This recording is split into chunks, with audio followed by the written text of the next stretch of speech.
Oh, hey, Vinh chú. Multiport kan lo review ang.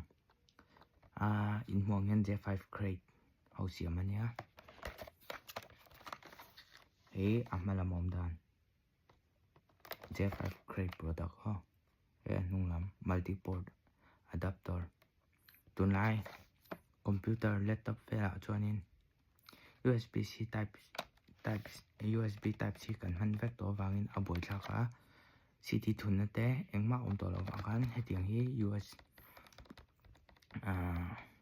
USB thunan kan ma moni antenna TV le laptop connect du pon ting hi man vek thai ta hian HDMI connector ma chu a man thai computer na connect du pon ta hian USB thun na oma chuan USB Type-C man na tur port ta hian bok ani phone ni connect du pon he heta hian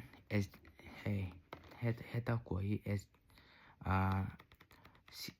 SD card camera card ho thunna ani boka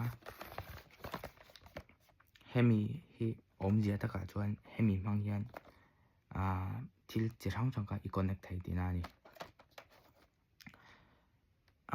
hei hi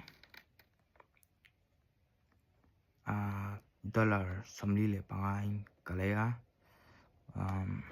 kan lo review ang kan lo en chinang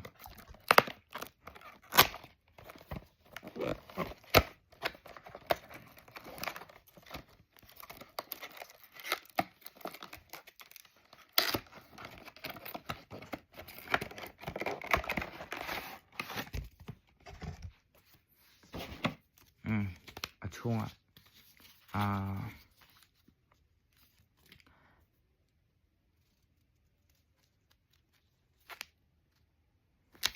instruction book pani oma hemi pani oma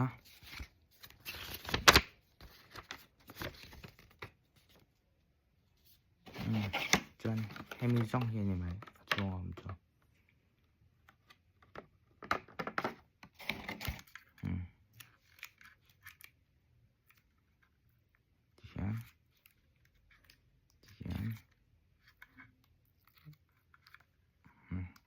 USB Type-C among tayan